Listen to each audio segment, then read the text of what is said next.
Yes, apologies, this will be more academic, but I will try to be illustrative and very empirical. So let me start with a little bit of a background. So I'm not a migration expert, I'm not a historian, and I'm not a political scientist. My background is in security studies, and I'm interested in where security threats come from. And that's why I started this research back in 2015, because I was experiencing this anti-immigration campaign in Hungary real time, and it was just baffling to me how theories came to life and this campaign could work as it did, even without any refugees present in Hungary.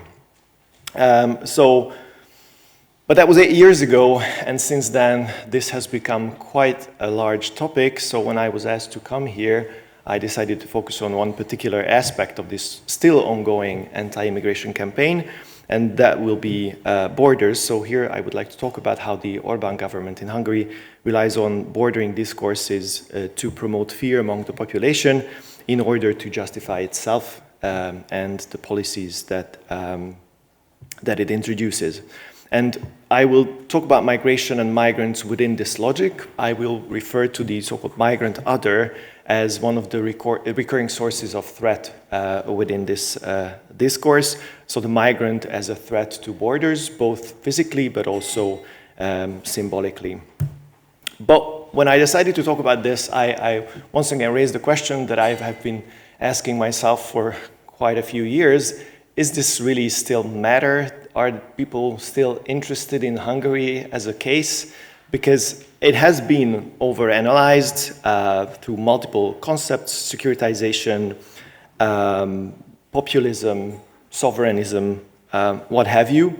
And Orbán's persona has also become sort of a bludgeoning weapon in Western European politics. So if you are a liberal or a leftist politician and you don't like somebody from the right, then you can call them the local Orbán. So is this case really unique, or has Hungary become this other for Western Europe? So on the one hand, you have civilized Western Europeans who are welcoming to migrants, and then you have the Hungarians who are the bad Europeans. So I will start with the similarities, because there are quite a few, not just between Poland and Hungary, but all across Europe, that make this case less unique than it seemed in 2015. But then I will quickly abandon this notion, and I will argue here that the Hungarian case is still unique and it's still representative. Hungary, namely, remains what I call a laboratory case for a lot of the concepts that political scientists talk about when it comes to anti-immigration, because it has a very particular twist when it comes to the role of borders in this discourse. So by analyzing the Hungarian government's rhetoric on borders, I will argue that right-wing populists like Orbán employ crisis narratives not to lessen, but to exacerbate ontological insecurities, and thereby shape voter attitudes to facilitate de-democratization and regime building. I will suggest that populists in power rely on crisis and bordering narratives beyond voter mobilization. Such narratives are designed to legitimize and affirm illiberal practices that contribute to the aforementioned regime building. So borders here can become a template for the manipulation of individuals' security of being, and they will then become a tool in the politics of reassurance and control at the broader societal level. And I will make this argument in two parts. First, I will explain how the Hungarian Prime Minister has established quite the remarkable rhetorical consistency in these past 8 years through a narrative that heavily builds on the migrant as a threat to borders, borders both in the symbolical sense, but also in the practical sense, and that the anti-immigration campaign has since become the template for othering new actors and ideas within Hungary, but also outside of Hungary. In the second part of the argument, I will illustrate the application, the practical application of these discursive tools for regime building through a very brief analysis of the PM's, so the Prime Minister's framing of the 2020 rule of law debate, the rule of law conditionality debate. So let's start with the similarities. So as I mentioned, Hungary and the Prime Minister were heavily othered in the Western media in 2015. Hungary was othered as the black sheep of Europe for the Prime Minister's rhetoric on immigration, but also because of this then shocking erection of the militarized border fence on the Serbian-Hungarian border. However, by the late 2010s, as we all know, both this rhetoric and the policy responses have proliferated. We have seen walls emerging all across Europe, and anti-immigration politics are also on the rise. I mean, let's look at the Dutch elections.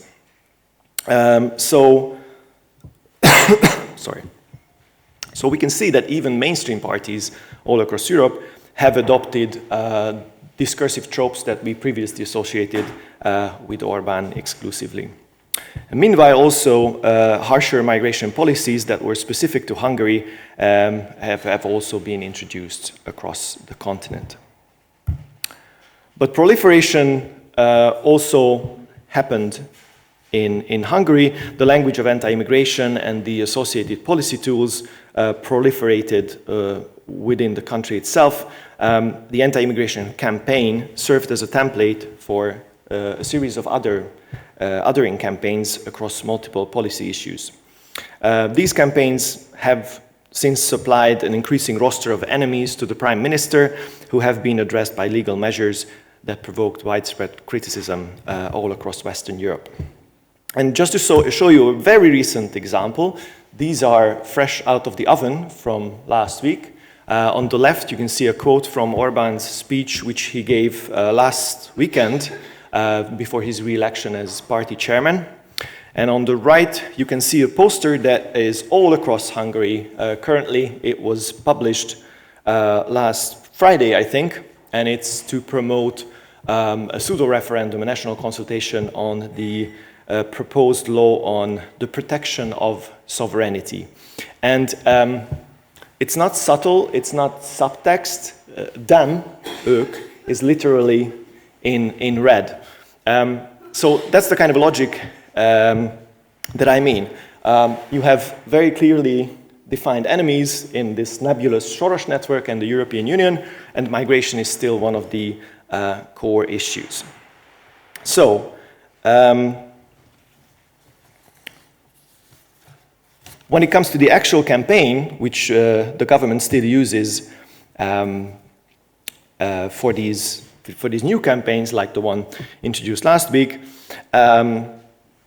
this was launched back in 2015, and what makes it interesting, or made it interesting back then, that it was launched well before the refugees even reached Hungary.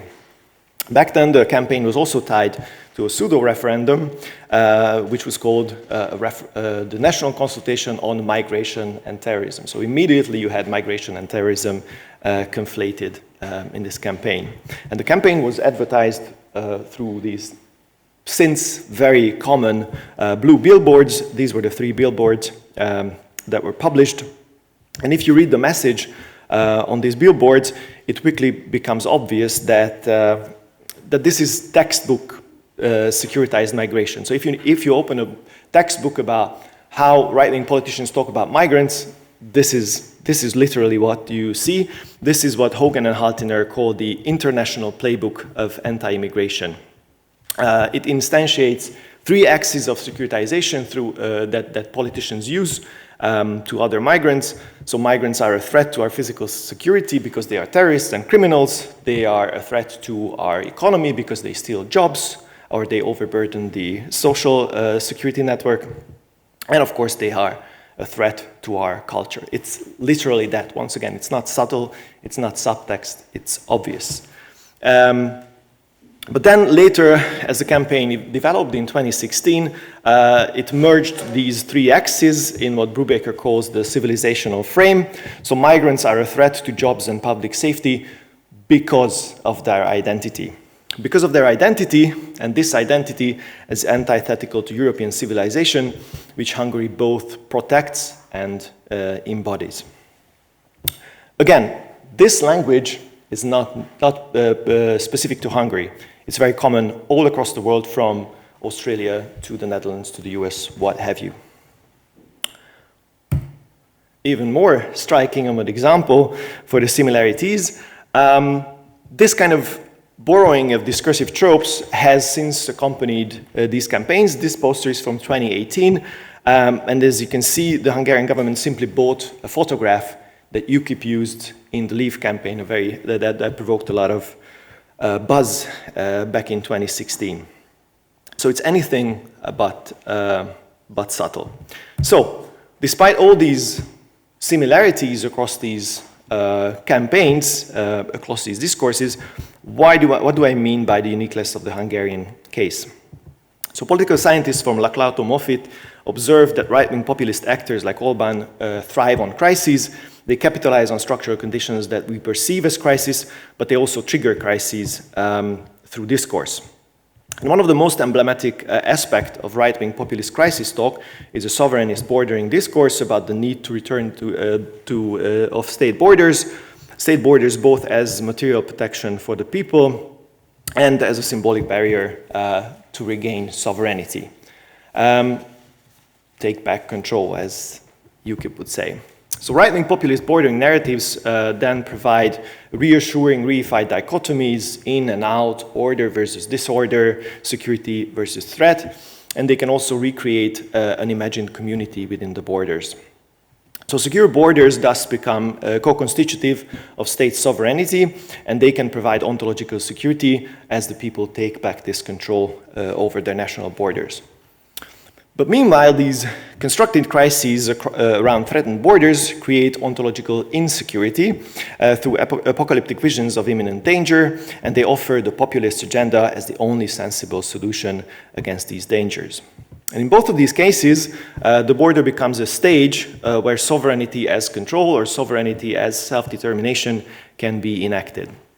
And since the populists frame themselves as representatives of the people's sovereignty, borders are also a stage for the right-wing populists because they are co-constitutive of the political agency of the populist leader. So the populist leader can use borders to demonstrate their ability to act in the Schmittian sense as a protector of ethnic, cultural, and civilizational boundaries. So, using the Orbán government's rhetoric on borders, we can then illustrate how populists like Orbán employ crisis narratives not to mitigate, but instead exacerbate ontological insecurities and thereby legitimize their illiberal practices. So the manipulation of ontological insecurities is once again not something that is specific to the Orbán government, neither is the symbolic use of bordering and sovereignist tropes. This is also very common across the right. Nevertheless, here I suggest that Orbán's Hungary can still be used as this laboratory case for investigating the interlinkages of bordering, right-wing populism, ontological security, illiberalism, and you can do this in a uniquely interesting way. Why is that? Well, first, the specific content of right-wing populist bordering discourses varies across issues and context. The Polish campaign is slightly different from the Hungarian campaign, of course, but one of the most crucial differentiating features across these discourses is whether the populist is speaking from power or from opposition. And even though the majority of case studies on contemporary right-wing populism do not emphasize this, there is arguably a very strong ontological difference between a populist in power and a populist in opposition.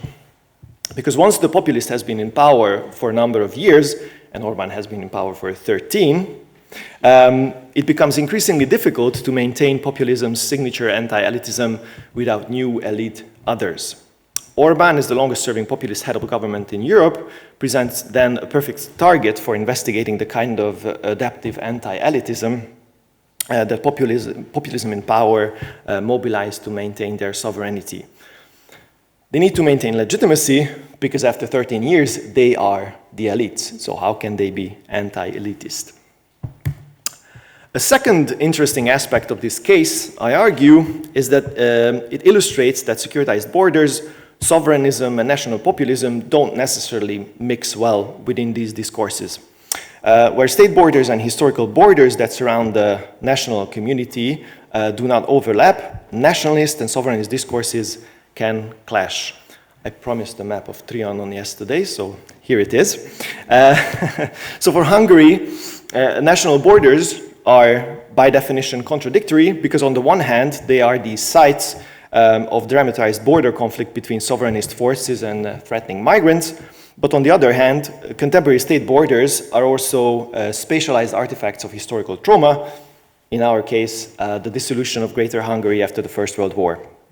And these post-Trianon borders, the national borders of Hungary, then separate politically and symbolically important kin communities in neighboring states from the Hungarian kin state. So Transylvanian Hungarians and Vojvodina Hungarians first and foremost.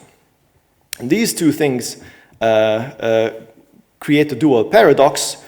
So there's a clash between nationalist and sovereignist discourses, and on the other hand, there's a clash, or there's the issue of the adaptive elitism of populism in power, and this dual paradox, I argue, is what presents a unique problem for Orbán and his bordering narratives. On the one hand, borders are obstacles that need to be overcome because Orbán's nationalism emphasizes the need for national unification. So offering dual citizenship to ethnic Hungarians, for example, would be a policy that supports this. Because for Orbán, and I quote him here, only the state has borders, the nation has none. So state borders, the current borders of Hungary, are in essence anti-nationalist. But on the other hand, securitized and militarized borders require a more limited framing of national territory, one that is more in line with those very same borders that divide the expanded national territory that the nationalist rhetoric embodies. So if you want to protect Hungarians from migrants, you need to militarize the actual borders, simple as that. So this dual paradox then creates a constant need for a very flexible and rapidly adaptable bordering narrative that he can use in different territorial contexts. Symbolical borders are namely a crucial component of the solution to this dual paradox. This is what I call, along Krasteva, an evolving mega-narrative, a narrative that structures and frames other more particular narratives. And this mega-narrative of Orbán's tells a story of crisis and war with a declining West. So Hungary's borders create consistency in this mega-narrative as they are reimagined to encapsulate identities on multiple scales. Hungary's borders not only represent state borders, but they also represent civilizational cultural borders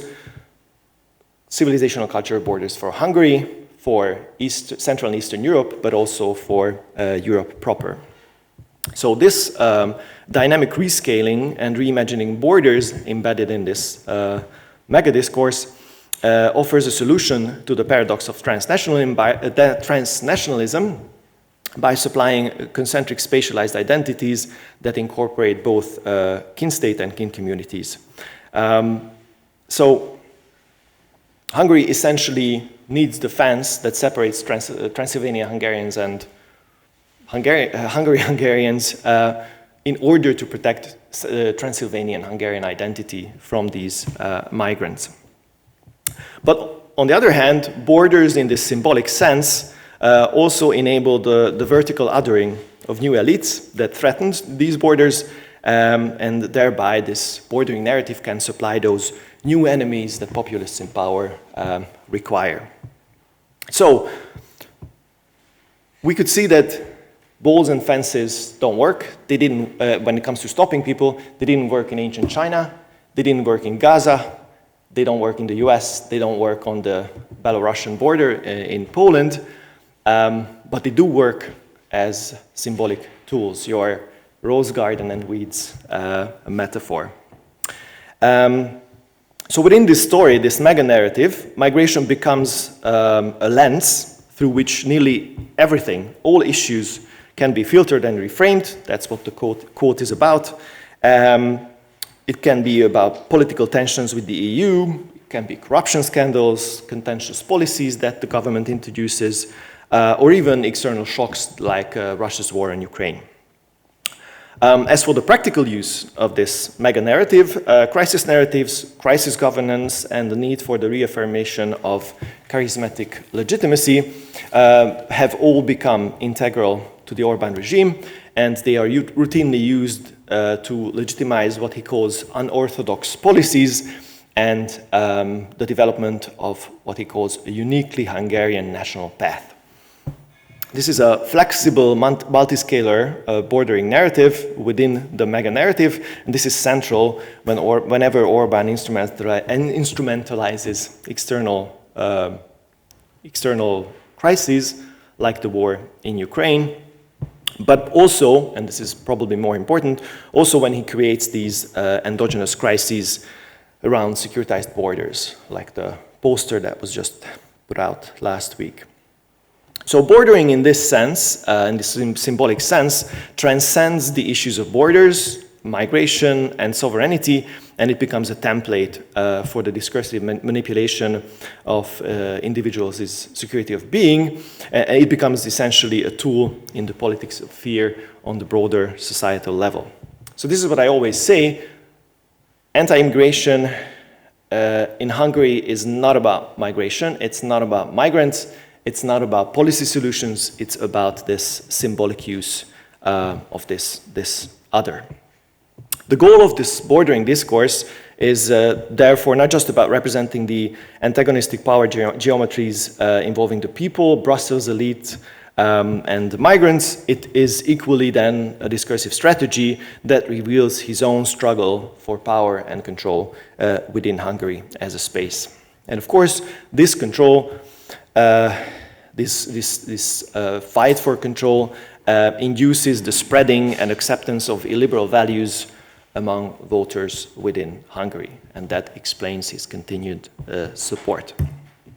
Right, so how do I do this? I illustrate the logic of bordering narratives as instruments of control and as legitimizing tools for these illiberal practices through a framing analysis of the Prime Minister's public responses. I've been doing this for many years, but in this talk I will focus on the rule of law debate, the criticism that the government received in 2020. This analysis traces the symbolic use of borders in Orbán's framing through a corpus that I assembled primarily from his key speeches, and I put emphasis on 3 stages on which he maintains proximity to the people, as the populism scholars say. He has an annual speech on the commemoration of the 1956 revolution against the Soviets that he uses to talk about enemies. He has an annual speech at the Tusványos Festival in Transylvania, where he talks about global politics and the decline of the West. And he has a weekly radio interview, and I use the term interview very broadly here, where he sets the political agenda for the next week. So that's essentially the empirical side of the story. Okay, so let's talk about this mega narrative, this super story. So Orbán nests all the crisis narratives that he utilizes across all issues into one evolving and very flexible mega narrative about the end of the modern West, and this narrative actually predates his re-election in 2010. And this mega narrative received a crucial update in 2015 when migration became its central theme, as you could see from his speech last week. It has remained its central theme. So in this story, Orbán claims that Western institutions are failing because of their inept leadership, Western elites' deafness to the plight of the people with a capital P, of course, and their progressive ideology that underplays global challenges. Meanwhile, Orbán is aware of the need for a new direction, yet any action he takes to mitigate these dangers is hindered by the opposition of Western elites who act against the will of the European people with a capital P again, and therefore these elites are anti-democratic. In response, Orbán's government becomes a de facto freedom fight, is what he calls it, a freedom fight against the declining, liberal, decadent, and imperialistic West, as he guides the people on this unique Hungarian path. Through this storyline of a national freedom fight, Orbán tells a tale about Western elites' continued political attacks on Hungary. Meanwhile, every contentious policy, every anti-democratic measure can be framed as just another necessary tool to preserve national independence and ensure cultural survival, not just for Hungarians, but all of Europe. The narrative thus presents identities as like a multi-scalar Russian nesting doll. Sorry for the metaphor. These political attacks target Hungarian sovereignty, but they do so because Hungary heads a group of true European states that usually refers to Kaczynski's Poland and Hungary, and these true European states embody and protect true European values for all of Europe. With Western Europe under the control of liberal elites, this group of states also needs to represent Western European people as well against their own governments. So that's what I mean by multi-scalar. It jumps from national to regional to European, and the structure, once again, mirrors that of the anti-immigration campaign. Within this narrative, Orbán capitalizes on fears of migrants and shifts these fears towards these European liberal elites or EU bureaucrats, and he recharacterizes these spaces in civilizational terms. So it's not about national territory and national borders per se, it's about European culture and identity. So Hungary becomes this protector of European civilization, and he understands civilization, of course, as Christian, so anti-Muslim, and militarizing national borders thus becomes this civilizational mission. Meanwhile, the narrative also moves the focus from migration proper to political threats, as it turns migrants and refugees from subjects into objects that elite others use instrumentally against Hungary and the European people. So it's, once again, it's not really about the migrants per se, they are just tools in the hands of these elites. And since 2015, this gradually updated mega-narrative was then mobilized to resolve this dual paradox that I mentioned. It expanded populism's vertical othering to incorporate new elites. Now we have the European Union, as you could see from the poster, as the representative of the elite other. And it also respatialized the referent object of security from this transnation separating national borders of Hungary to the borders of Central and Eastern Europe and the borders of Europe. So it doesn't matter that we're planning to build a wall between Romania and Hungary that will not harm any Transylvanian Hungarians, quite the contrary, it will protect them from this threat.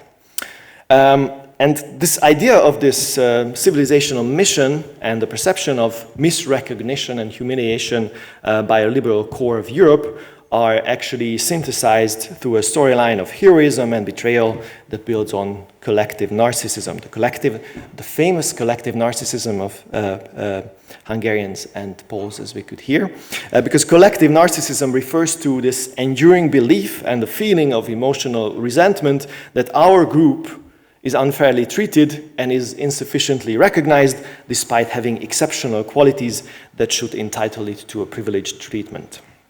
In the Hungarian case, this logic produces narratives about Hungarian underdogs fighting a larger foe to protect all Europeans, only to be then betrayed or abandoned by the very Europeans that they are trying to protect. And this narcissistic exceptionalism is then invoked through historical analogies that emphasize Hungary's position as a vanguard of Christian Europe against the Ottoman invasion, and through the analogy of Hungary's resistance to the Soviet Union in the 1956 revolution and its so-called betrayal by the West in 1956. So this explains why the annual speech matters so much to Orbán. And common to these narratives is that they all emphasize Hungary's borders, but they also emphasize Hungary as a border.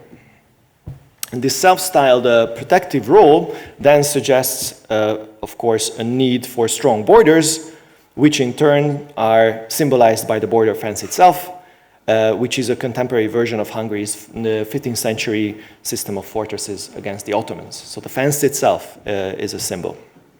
The fence acts as a securitizing tool, meaning that rather than a reactive policy response to a securitized threat, it is a non-discursive tool that in itself securitizes the border.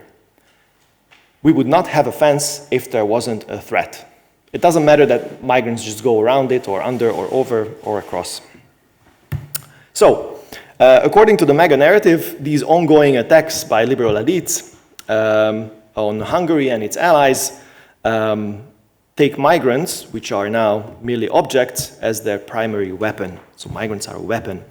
Every criticism that Orbán and his government receive is merely a political attack aimed at forcing migration on Hungary to reshape its very identity. Enemies exist on both the national and the European level. So these are European left liberal forces or Brussels elites that are in cahoots with civil society actors of the Soros network and the domestic opposition that seek to capitalize on the crisis in order to gain new votes, weaken Christian culture, and thereby dominate the European Union. These enemies are both responsible for Europe's continued crisis of borders, and they are also the antithesis of what Hungary, through its leader, represents. They are post-Christian and they are post-national, these elites. And since these elites dominate the European Union, the EU's goal now is to infringe on the sovereignty of nation states like Hungary. The Union thereby turns into this tyrannical empire, multicultural empire that is akin to the Habsburg Empire and the Soviet Union. These are, in the historical narrative, these are external others that victimized Hungarians for hundreds of years. So Islam has been historically a threat. See the Ottoman analogy. Orbán still suggests that now the threat primarily comes from the West through its ideology, liberal ideology, its meddling into domestic affairs, its stance against the state borders in support of migration, and its infiltration of Hungary through local proxies, meaning Orbán's parliamentary opposition and civil society. These migration supporting elites then need to be resisted on a daily basis. Due to the infiltration, this migration conflict also requires constant vigilance, constant search for traitors, moles, and internal enemies of the people, capital P, which establishes continuity in Orbán's othering of his own opposition and civil society. So, daily resistance, constant vigilance, and crucially, since millions of migrants exert constant pressure on the borders of Hungary and Europe, this war can never be decisively won. Each battle poses another increasingly dangerous win or lose scenario that only Orbán can fight and win. So how does that resolve the paradox? With the rescaling of both the threat and the referent object, this mega narrative, this grand story, circumvents the tension between the Westphalian security logic of national borders and the logic of transnationalism. Within this vertically expanded spatial narratives about what the Hungarian border actually is, which is represented by the fence, the Hungarian border remains the referent object, the thing that needs to be secured, but it's also an instrument of discursive othering and differentiation that you can use to talk about threatening them and us on multiple scales. You can talk about on the national scale, on the regional, and also the European. So even though this border fence physically separates, it also unifies culturally for both the Hungarian transnation and the European people. The fence, therefore, can remain this vivid illustration of bordered spatiality that can be employed again and again to reify space and to dramatize crisis on multiple scales once again. Meanwhile, the Hungarians, for the Hungarians themselves, this rhetorical invocation of crisis at the borders becomes omnipresent. This is what we see in the streets, this is what we hear on radio and on television, and this is what we see in the media. So this threat, this constant danger, becomes part of the everyday. It becomes banal, simply. And on the European level, the object of security is no longer Hungary alone, but Europe as a whole, including its nation states. So national borders become a site of contestation between Orbán's sovereignist vision of a Europe of nation states and the liberal vision of multiculturalist Europe that welcomes migrants and refugees. So by protecting Hungary's borders, you're also protecting this idea that every state needs borders and Europe should be a group of nation states. Okay, so finally, let me briefly illustrate how this network of interlinked narratives operates in practice. So as you all know, throughout the past 13 years, Orbán has received countless criticism about his policies, and this series of criticisms from the EU received new impetus with the 2020 negotiations on the multi-annual financial framework and the post-COVID recovery package, because these negotiations introduced or proposed a new instrument which is supposed to protect the budget in the case when rule of law principles are breached, and it also allows the European Union to take preventive measures like withholding funds, and this is precisely what happened to Hungary. So Orbán's framing of this rule of law-based criticism in 2020 during the debate, I argue, can very vividly highlight how bordering narratives in this mega-narrative that he uses can be utilized to reframe concerns about the state of Hungarian democracy. They can be used to reframe this criticism and concern as a political attack on sovereignty and on sovereign borders, and thereby this reframing can be used to affirm illiberal practices that the criticism is all about. So what happened in 2020? Throughout this debate, Orbán simply rejected any kind of rule of law-based criticism as political and ideological, as a well-coordinated attack that is also irresponsible because it detracts from pandemic mitigation. So this is still 2020. So the Prime Minister framed the pandemic as a war where Hungarians are the best at fighting. Once again, narcissism. They're the best at fighting, they are winning, and therefore should be seen as a role model all across Europe. And this exceptionality then served as a starting point for the framing of the economic recovery package. Hungarians are helping other people. And it also was used as the starting point for the reframing of rule of law conditionality, which is an instance of this betrayal and a political attack on the chosen people. All this was done, once again, along the logic of collective narcissism. These historical narratives about Hungary betrayed by the very Western Europe that it selflessly protects through its borders. And this mega-narrative of an ongoing war with Western elites once again gave a sense of constant crisis where any kind of failure could be catastrophic. Opponents thus become enemies, enemies cannot be reasoned with, and the conflict cannot be ended short of victory. And this ideological struggle also suggested a secret enemy agenda that only Orbán could uncover. So Brussels was trying, or Brussels wasn't really concerned with the rule of law or with Hungarian democracy, but with the forced ideological conversion of pure Hungary-led Central Eastern Europe into something else. And this East-West dichotomy was once again borrowed from the mega-narrative and built on both on exceptionalism, that Hungarians and Poles are the true Europeans, but it also built on resentment towards secondary status within the liberal European order that every Eastern European experiences on a daily basis. Meanwhile, the idea of a continuous migration-centered conflict of borders established links through diverse policy issues It offered a readily made framing about what this all is about. It assigned blame, it identified enemies, and it also was used to paint the prime minister as this wartime leader fighting a battle in Brussels. These attacks that the PM identified all instantiated the historic debate that I had the quote about, there's a historic debate on migration between Brussels and Hungary. Brussels bureaucrats want to trick Hungary, quote unquote, into accepting migrants, and these bureaucrats are supported by Orbán's domestic opposition against the will of the overwhelming majority of people.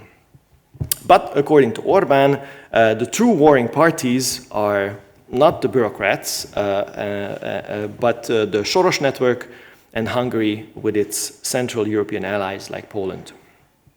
The enemy is once again omnipresent, and the frame joins all criticism from any EU body into one coherent image of an ongoing clandestine war on Hungary that now has an easily recognizable figurehead in George Soros. Now it's his son. The two sides are engaged in this life or death struggle over the destruction of the sovereignty of national governments and the independence of nation states, quote unquote, and their subjugation under, and I quote again, a system of global governance run by international financial interests. With this secret plot then uncovered, criticism of Orbán's politics becomes moot. Rule of law conditionality itself gets depicted as a new political weapon that is targeted at those who are not pro-migration in Europe.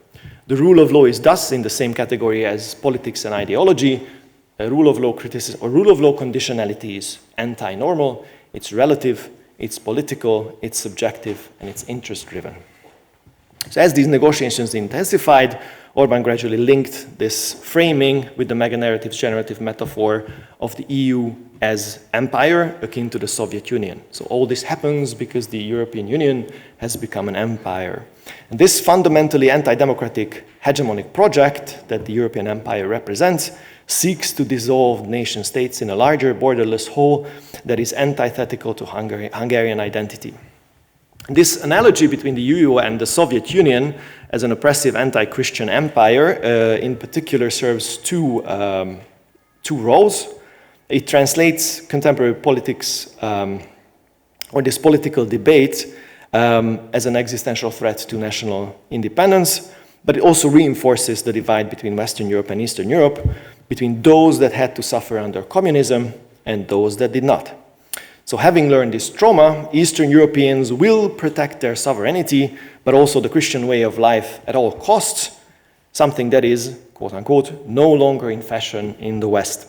So Western Europeans, on the other hand, simply do not share the same historical experience. They never lived under communism, and therefore they do not understand Eastern Europeans. But if there's no understanding, there cannot be a dialogue. But if this is not a dialogue, if this is not a dialogue of equals, then a criticism about the rule of law coming from a clueless yet arrogant West, represented by European bureaucrats, has to be baseless, and it has to be rejected as a political attack. So, to sum up, the problem that the frame depicts has multiple facets. It includes a secret plan to force states like Hungary into relinquishing border control and accepting migrants. It includes Western European arrogance. It includes a liberal imperial project that is antithetical to Hungarian and, by extension, European values. These elements together produce all the recent attacks on Hungary in 2020, which are topically linked by their perpetrators' baseless criticism of Hungarian democracy. Clandestine powers, quote unquote, attack the Hungarian government because it is national, it is anti-migration, and it is democratic. Hungary is led by a wartime PM who has been successful in the budget negotiations, but is still forced to fight such important battles alone in Brussels, all for the honor of Hungarians and other Eastern European states. So, by the time of the vote, which happened in December 2020, Orbán successfully linked rule of law conditionality with pandemic mitigation and economic recovery under this idea of a war of independence against the European empire. It highlighted rule of law conditionality as a liberal as well as a financial political tool, he once again brought back this figure of George Soros, who has the same plan that he had in 2015 and 2016. Those who do not let migrants in need to be punished through financial means. If Hungary does not let migrants in, it risks losing some of the shared budget that Hungary is entitled to. So with this roster of enemies then complete, the war could culminate in a crucial battle, the vote on conditionality at the end of the year, a battle that Orbán framed as a great personal victory, even though Hungary still hasn't received the funds. So, to sum up, the framing of rule of law conditionality demonstrates this flexibility of Orbán's crisis narratives. He used the mega narrative about the permanent cultural war with the Western elites to establish consistency across time, space, and subject matter. Meanwhile, he employed bordering narratives to instantiate recurring high-stakes battles with this atmosphere of crisis and urgency. Illiberal measures like anti-NGO legislation become misrepresented policies of a true democracy. Since their vision of a migrant-filled Europe with porous borders puts Western elites in stark opposition to the will of the European people, capital P, they have to resort to imperialism, which the political attacks masquerading as rule of law concerns exemplify. The only way forward is through a reaffirmation of national sovereignty, so border control, which means business as usual for Orbán's regime, even as the rule of law conditionality instrument is employed to block the flow of funds from the EU to Hungary.